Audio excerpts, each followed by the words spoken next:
11시 21분 지나고 있습니다. 오늘 이제 우리 시장은 좀 주춤거리고 있는 상황이고요. 미국도 좀 빠졌고 중국은 재개장하면서 또 급등세를 가면서 명암을 좀 달리하고 있는 그런 날인데요. 예, 오후장 전략 세우겠습니다. 오후장 터닝포인트 두 분 함께 하지요. 주식명가 MTNW 박영호 어드바이저 오셨고요. 유진투자증권 서울 WM센터 권택중 대리 함께합니다. 어서 오십시오. 시장은 뭐 매일 고민할 거리들이 하나씩 둘씩 닥쳐옵니다. 오늘 이슈들 하나씩 볼게요. 첫 번째 터닝 포인트입니다. 그러게요. 네, 경기 침체에 대한 우려는 꽤 미국이 벗어버렸는데 중동에 대한 불안감으로 유가가 상승하고 또 금리까지 오히려 금리 내린다고 하는데 오릅니다. 시장이 좀 고민이 있는 그런 흐름들인데요. 어떻게 대응을 해야 될까? 일단 박영호 위원님, 일단 유가 오르는 거는 지정학적인 문제라고 그랬죠. 참 판정하기가 어렵고 금리는 뭐 정책금리 내린다는데 왜 오릅니까? 네. 유가는 사실 유가가 최근에 오르는 걸 보면 예전하고는 상당히 다른 부분이죠. 예전에는 지금 이렇게 그 이란하고 뭐 레바논하고 이스라엘하고 이런 문제가 있으면은 유가가 급등을 하는데 최근 들어서 이런 문제가 발생되고 나서 전쟁으로 공격을 하는데도 한 7% 정도밖에 안 올랐거든요. 유가가, 그러니까 저는 혹시 이런 생각이 듭니다. 서로 짜고 치는 거 아니야? 만약에 유가를 올릴 계획으로 하는 것들이 아니라면은 유가는 지금 사실 예전보다는 많이 줄어들고 있다는 거죠. 원자력 발전량을 전 세계가 늘리려고 하고 있고, 그리고 LNG, 환경 문제 때문에 LNG 사용량을 늘리고, 그 다음에 신재생 에너지 쪽으로 늘어가면서 원유 사용량은 점차적으로 줄을 수밖에 없다라는 거죠. 다른 특별한 이슈가 없으면은 뭐 그렇지 않다라고 보는데, 그래서 원유 가격에 대한 리스크는 많이 해제가 됐다라고 생각을 합니다. 다만, 전쟁이라는 것은 시장에서 결코 좋은 거는 아닙니다. 예전에도 이라크 그 전쟁할 때도 미국만 좋아졌지 다른 데는 굉장히 좀 어려웠거든요. 그래서 시장은 이렇게 여러 가지를 좀 보고 있는 것 같아요. 채권금리는 오를 수가 지금 사실 그 11월 달에 여러분들이 잘 보시는 패드워치를 보면은 약 한 80%가 추가 금리를 인하하겠다라고 합니다. 금리 인하면 채권 가격은 좀 오르는 편이죠. 채권 가격이 좀 오르는 편인데 이 채권 금리나 이런 걸 확인해 봤을 때 최근에 들어오는 채권 가격은 단기적으로 이상급등을 하는 것 같다는 생각이 들어요. 고용 지표가 이전보다도 좀 나빠졌습니다. 실업률도 좀 안 좋아지고요. 이런 걸 보면은 글쎄요, 시장은 지금 어떤 거를 바라보고 있을까? 삼성전자에 의해서 엔비디아 실적이 줄어들고 있는데 그동안에 미증시가 올랐던 부분들이 일반 전통 산업군보다는 IT 쪽이 많이 올랐는데 이 IT 쪽들이 만약에 움직이지 않는다면은 증시는 어떻게 될까? 제 생각은 이렇습니다. 경제하고 증시를 조금 떨어뜨려 놓고 봐줘야 되겠다 이런 생각이 들어서 저도 지금 섣불리 접근하기에는 너무나 좀 불안하다, 불편하다 이런 생각이 드는 시장이다라고 말씀드립니다. 네, 권택중 대리께 여쭙겠습니다. 중국 증시는 강한데요. 사실은 우리가 뭐 중국 증시에 받는 영향보다는 미 증시에 받는 영향이 훨씬 크잖아요.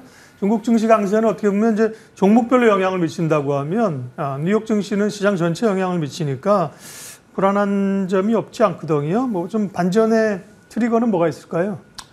일단은 결국에 이제 반도체들을 바라봐야 될 것 같은데요. 이제 전일자의 슈퍼마이크로 컴퓨터가 이제 AI 서버 수요 호조에 따른 주가 급등이 나왔었습니다. 15% 정도 상승 나왔고요. 엔비디아도 함께 주가가 좀 좋았죠. 근데 오늘 보면은 이제 삼성전자가 어닝 쇼크를 발표했죠. 그러면서 이제 하이닉스도 함께 동반 약세. 조금 이제 갈리는 모습이 나타나고 있습니다. 이제 예전 같으면은 엔비디아나 이런 뭐 관련돼서 밸류체인이 있는 SMCI 이런 기업들이 급등이 나와주면은 국내 기업도 함께 좀 가져야 되는 부분이거든요. 근데 이게 지금은 좀 디커플링이 되고 있다. 커플링을 좀 벗어나고 있는 부분이 또 하나의 시장의 포인트인 것 같습니다. 이제는 좀 서로 갈 길을 좀 가게 되는 그림이 나타나고 있는 게 하나의 어떻게 보면 좀 우려되는 부분이기도 하고 그렇게 좀 생각이 좀 들고요.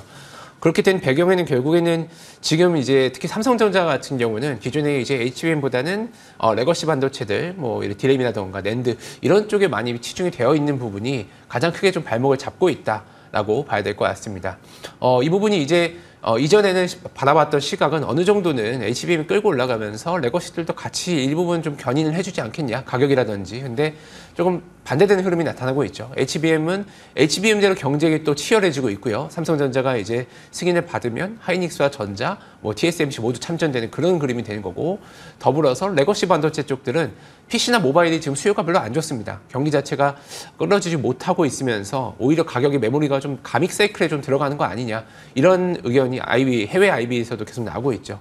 이렇게 발목을 좀 잡고 있다 보니까 오히려 미국 반도체들, 이런 첨단 반도체가 주가가 올라도 국내 기업들은 고전을 면치 못하는 흐름, 이것이 좀 펼쳐지고 있는 상황이다라고 봐야 될 것 같고요.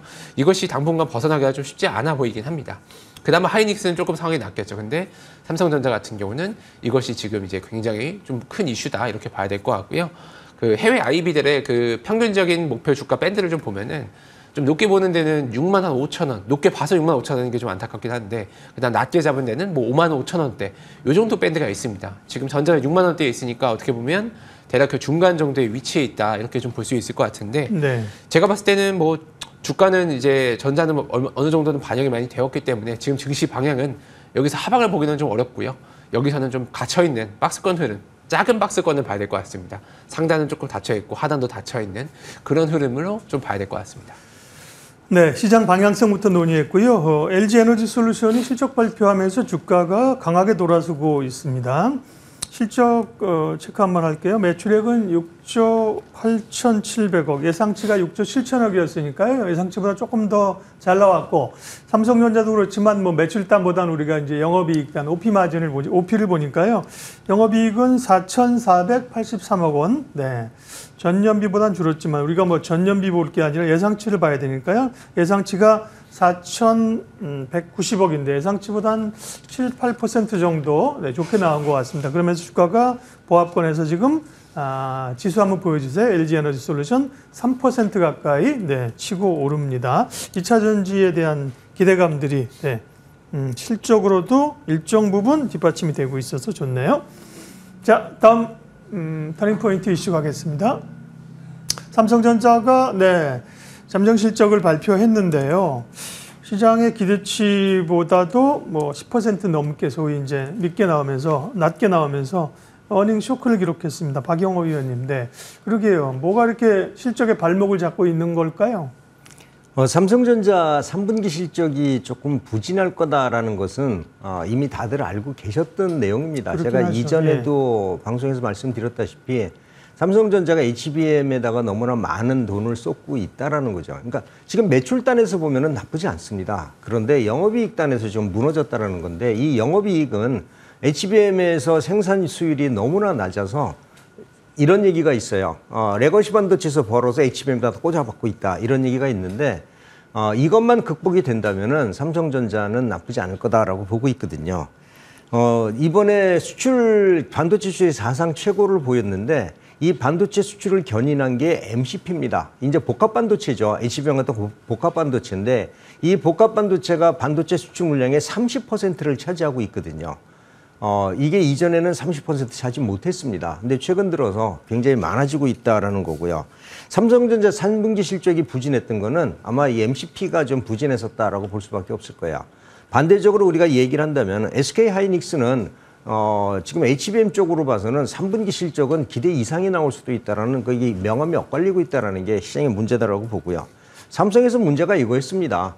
예전에는 기술 개발에 그러니까 인적 인프라에 굉장히 많이 투자를 했는데 EUV라는 장비를 딱 갖고 오고 나서 보니까 이거는 뭐 기계만 있으면은 반도체 회로 확 줄일 수 있거든요.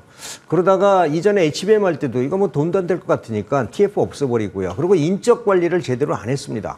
그러니까 삼성전자 지금 패착이 뭐냐면은 기계 인프라 쪽에는 치중을 했었는데 인적 인프라에 치중을 최근에 안 했다는 게, 이게 하이닉스하고 격차를 벌려주는 거죠. 예. HBM 생산 못하는 거 아니거든요. 그러나 HBM을 생산하는 데이터는 있는데 이걸 현장에서 생산할 수 있는 기술자가 없는 게 삼성전자 치명타다라고 보는데, 이거 저는 극복할 거다라고 봅니다. 좀 힘들어도 삼성전자에서 HBM 공급한다. 이전에도 제가 말씀드렸어요. 매매 포인트가 언제냐. 삼성전자에서 엔비디아 HBM 공급한다. 그때서도 늦지 않다. 이 전략 그대로 유지하도록 하겠습니다. 네.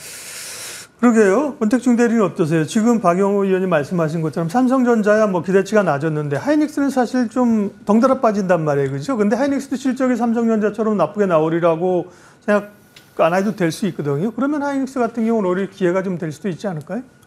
네, 저는 일단은 뭐 둘 중에서는 사실 하이닉스를 계속 좋게 보고 있습니다. 네. 지금 당장 상황에서는 이제 전자가 물론 뭐 주가 많이 빠졌고 그동안 못 간 거 있지만 그건 또 분명히 이유가 있거든요. 그래서 지금 오히려 이제 동반 약세인 시점에서는 하이닉스를 잡는 게 향후 탄력에 있어서는 좀 더 유리하다 이렇게 좀 보고 있고요. 지금 현재 뭐 20만 원 이하 구간에서는 충분히 매수할 만한 가격대가 아닌가라고 생각을 하고 있습니다. 더불어서 어제 뭐 이제 아까도 말씀드렸던 것처럼 해외에서 이제 여전히 AI 서버에 대한 수요, 그리고 AI 이런 관련된 칩에 대한 수요는 견조한 것을 확인할 수가 있거든요. 매출 비중이 이미 이쪽 단에 많이 붙어 있는 하이닉스가 지금 상태의 이 반도체 수요 시장에서는 유리할 수밖에 없다 이렇게 좀 봐야 될 것 같습니다. 네. 반도체 삼성전자 실적 발표 오늘 했지요. 관련된 이야기 했고요. 다음 포인트 보겠습니다. 터닝 포인트 세 번째는 2차전지. 조금 전에도 저희가 LG에너지솔루션의 실적을 말씀드렸고 주가가 3.5%까지 강하게 오르고 있는데요. 박영호 의원님, 뭐 전반적으로 그런 분위기들은 많이 좋아지고 있습니다. 역시 셀 쪽에 집중하는 게 좋은지, 반면에 사실 테슬라의 그 로보택시 같은 경우는 이제 기대감이 좀 빠지고 있는 상황이기도 합니다. 2차 전지는 아직은 따라잡기에는 저는 조금 부족하다라고 보는데 셀이냐 아니면 그 소재냐 이쪽으로 보면 저는 일단 셀 쪽으로 보자라고 말씀을 드릴게요. 이 전기차 캐즘은 아직 극복하지 못하고 있습니다. 현대차 같은 경우도 전기차 판매량이 줄어들고 하이브리드 판매량은 좀 늘었지만은 순수 전기차 판매량은 좀 줄어들고 있고 테슬라도 좀 마찬가지거든요. 그러나 이제 중요한 포인트는 이제 바닥을 잡는 것 같다. 특히나 우리 2차 전지 관련된 우리 셀 업체들의 이미지가 전 세계적으로 좋아졌다는 얘기죠. 그게 이번에 그 어느 지역에 그 아파트 지하 주차장 화재 때문에 벤치에서 불이 나면서 중국산 배터리에 대한 인식이 전 세계적으로 지금 안 좋아졌고요. 또 우리가 이끌어낸 게 뭐냐면 제조사가 그동안은 밝히지 않으려고 했던 배터리 제조사를 밝혔다는 거죠. 물론 다른 나라에 이런 게 없지만은 이런 것들은 대한민국 배터리에 대한 위상을 높여줬기 때문에 이제부터 캐즘만 좀 벗어난다면은 전 나쁘지 않다라고 보고 있는데 우리가 한 가지 간과해야 될 점이 저 신경 써야 될 점이 뭐냐면 ESS입니다. 사실 전기차보다도 ESS 시장이 훨씬 더 큰데 ESS 시장은 아리백을 그 애플이나 마이크로소프트나 다 달성을 하면서 우리나라 기업에도 2025년까지 아리백 달성을 하고 지금 압박을 하고 있거든요. 이러한 것들은 신재생 에너지 증가와 신재생 에너지는 반드시 ESS가 따라야 된다라는 거. 네. 이걸 감안해 보면 앞으로 2차 전지 시장은 이제 바닥을 마무리하고 캐즘만 조금 극복하면은 2차 전지에 대한 관심도 필요하다라는 말씀 드리겠습니다. 2차 전지 흐름들 확실히 바닥을 좀 잡아갑니다. 다음 포인트 얘기할까요? 네. 엔터주. 네. 엔터주가 오늘 상대적으로 강한데요. 하이브가 2%, JYP가 4%, DIU가 7% 강합니다. 권 대리께 질문 드릴게요. 근데 사실은 많이 빠져서 올라오는 겁니까? 중국 부양책 좀 있을 밸류업은 또 왜 엮이는 거예요? 왜 오르는 거예요, 오늘? 네, 일단 엔터가 올해 제일 안 좋았던 업종 중 하나로 좀 분명한 것 같습니다. 이제 하락폭이 어마어마했죠. 계속 이제 상반기 내내 빠지기도 했고요. 2차 전지와 함께 동반 약세를 보였던 업종 중 하나인데요. 지금 결국에 이제 발목을 붙잡았던 것들이 해소가 될 수 있을 것인가에 대해서 주목을 하고 있습니다. 하나씩 좀 짚어보겠습니다. 먼저 밸류업 얘기는 얼마 전에 이제 밸류업 지수가 발표가 됐죠. 근데 이제 예상치 못했던 종목 두 개가 들어갔습니다. 하나는 JYP가 들어갔고요. 또 하나는 SM이 들어갔습니다. 이제 엔터 3사 중에서 이 두 개가 좀 들어갔죠. 하이브나 YG는 아직 편입은 안 됐고요. 이 두 개가 일단 편입이 되면서 그동안 이제 JYP, 특히 JYP를 먼저 봤을 때 수급상으로 굉장히 상황이 안 좋았던 게 기관 쪽에서도 계속적으로 좀 매도가 나오면서 하방 압력을 키워가고 있었던 상황이었는데 밸류업 지수에 포함이 되면은 결국 나중에 들어올 밸류업 ETF라든지 이런 연기금을 포함한 기관 자금들이 그동안 마이너스였던 게 플러스 최소한 보합 정도로 좀 돌아설 수 있다는 기대감이 생긴 거거든요. 그러면 여기서는 추가 하락은 없겠구나라는 하나의 좀 포인트가 잡혔던 것 같습니다. 다만 이게 과연 상승으로 갈 수 있는 모멘텀이었냐? 그건 또 아니었던 것 같고요. 다만 이번에 이제 추석 전으로 발표된 중국의 이제 부양책, 대규모 이제 경기 부양에 대한 기대감으로 중국 내 소비 증작이 이런 엔터사로서의 매출과 연결될 수 있을 거라는 그러한 기대감이 지금 주가를 살짝 끌어올리고 있는 그런 상황이다. 이렇게 좀 봐야 될 것 같습니다. 근데 지금 뭔가 이게 당장 뭔가 크게 기대감이 뭐 실제 연결될 수 있을까? 그거는 조금 의문이 드는 것 같아요. 일단은 이제 그 엔터 기업들이 매출이 많이 나오는 부분은 역시나 앨범 판매였거든요. 근데 앨범 판매가 꺾이면서 주가도 함께 꺾여왔던 부분이고, 특히나 중국발로 이런 앨범의 초동이 대부분 이제 중국에서 많이 소화가 됐었는데 이게 급감이 됐단 말이에요. 거의 90% 이상씩 확 떨어졌는데, 이 이유가 뭐 여러 가지가 뭐 얘기는 되고 있으나 결국엔 규제 얘기들, K-팝에 대한 규제, 한한령 이런 것들이 지금 함께 키워드로 엮여 있는 상황에서 네. 단순 소비 진작만으로 주가가 올라간다? 요거는 조금 어려울 수 있다. 이렇게 좀 보고 있고요. 다만 뭐 JYP 봤을 때 지금 주가가 굉장히 싼 거 맞습니다. 이제 역사적 PER 하단을 봤을 때 한 25배 정도로 보여지는데, 지금 내년 예상되는 영업이익으로 봤을 때는 올라갈 수 있는 부분 자리가 분명히 있거든요. 그렇다고 하면은 밸류가 적어도 정상화된다고 하면은 여기서는 상승을 조금 더 바라볼 수 있는 자리는 있다. 이렇게 해석할 수 있을 것 같습니다. 네, 오랜만에 강세를 보이고 있는 엔터주에 대한 해석이었습니다. 마지막으로 두 분과 함께 관심 종목 알아보겠습니다. 박영호 의원님은 8월 6일 날 동국산업을 얘기하셨는데 30% 넘게 수익률을 기록을 했었고요. 네, 오늘 관심주는요? 오늘은 ESS 관련주 하나 말씀드릴게요. 사실 여러분들이 아시지만 자동차 밑에 전기차 그 바닥에 배터리 케이스들을 넣는 거, 이거 알루미늄으로 되어 있는데, 이 알루미늄이 워낙 덩치가 크다 보니까 조각조각 이어서 용접하는 것들이 있습니다. 서진 시스템이라는 데가 최근에 ESS 케이스로 부각을 받고 있는데, 기가프레스라고 뭐 테슬라에서 얘기도 기가프레스를 아실 텐데, 기가프레스를 이 회사에서 도입을 했습니다. 지금 한때 또 도입할 거라고 베트남 쪽에 하는데, 이게 자동차용 그 밑에 하부에 그 셀까지 커버가 된다면은 시장이 엄청나게 커질 거다라고 보고요. 지금 현재 ESS만 가지고서도 올해 사상 최고 매출액과 그다음에 최근에 약 그 714억 정도의 그 수주도 했었거든요. 이거 1차 시작이다라고 보고요. 기가프레스라는 데 더 들여온다라고 하는데, 그 기가프레스를 들여오면 LG 에너지 솔루션부터 비롯해서 글로벌 ESS 시스템 이런 것들을 충분히 공급이 가능하고 자동차 부품도 가능하다는 점에서 이제 기가프레스 효과가 올해 주가에 반영이 됐고 첫 번째 반영이 됐습니다. 내년부터는 훨씬 더 많이 반영이 될 거다라는 점에서 ES 시스템뿐만이 아니라 이런 기가프레스 효과를 볼 수 있는 서진 시스템 추가적으로 반등이 가능하다라고 보고요. 1차적으로 목표가는 이전 고점 부근이 35,000원 정도 설정을 해드리고요. 지지 이탈가는 25,000원인데 지금 추정 PER 2025년도 추정 PER로 봐서도 PER이 지금 한 10한4 정도밖에 안 되니까, 10 정도밖에 안 되니까 아직도 여력이 보면 PER 5 정도까지는 올라갈 수 있다, 이렇게 보시면 좋겠습니다. 네, 서진 시스템 관심주였고요. 권택중 대리는 태성을 말씀하셨는데 8월 20일 날 뭐 오래되지 않았는데 벌써 2배 올랐다고요? 실화입니까? 태성은 정말 대단한 시세를 내고 있고요. 네, 오늘 관심주 바로 갈게요. 예. 네, 오늘 관심주는 현대제철 준비했습니다. 네. 이제 아까 중국 경기부양책 살짝 얘기 드렸는데, 여기가 경기부양책의 수혜를 볼 수 있는 하나의 종목으로 보시면 될 것 같습니다. 실제로 이제 부양책 발표하면서 철광석 가격 20% 순간 급등 쭉 나오고 있고요. 철근 가격도 한 10% 가까이 상승이 나왔습니다. 이제 그동안 이제 조선주 아마 상반기에 얘기 많이 들으시면서 철강 가격이 싸기 때문에 조선이 좋다 뭐 이런 얘기들 많이 있었는데, 오히려 좀 반대의 상황이 될 수 있는 부분들 같이 볼 수 있을 것 같아요. 뭐 건설도 엮여 있겠죠. 현대제철 같은 경우도 철근 부분이 이제 좀 캐시카우 역할을 하는 그런 회사라고 보시면 되는데, 지난 한 12월 달부터 철근 사업부가 적자로 거의 들어섰거든요. 이게 철근 가격이 떨어지면서 벌어진 현상인데, 역시나 이 이유는 실제로 이제 뭐 중국발의 뭐 덤핑도 있을 거고요. 또 하나는 전방 수요, 그러면 건설 쪽이겠죠. 이런 쪽에 이제 부진이 또 하나의 이유로 짚혀졌습니다. 근데 이제 뭐 7월 달부터 현대제철도 자체적인 감산도 했고요. 그 다음에 감산과 더불어서 가격 인상을 조금씩 시동을 걸었습니다. 이런 상황에서 조금씩 시장이 안정화되는 이 상황에서 중국에서 갑작스럽게 경기부양책을 발표하면서 철근 가격이 올라가기 시작했다는 게 하나의 포인트로 작용을 하고 있는 것이고요.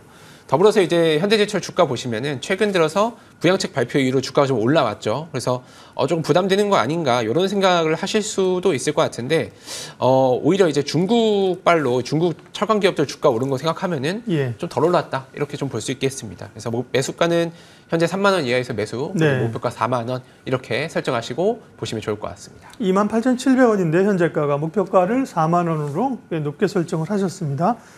오후장 터닝포인트 MTNW 박영호 어드바이저, 유진투자증권 권택중 대리 두 분 함께 해주셨습니다. 고맙습니다.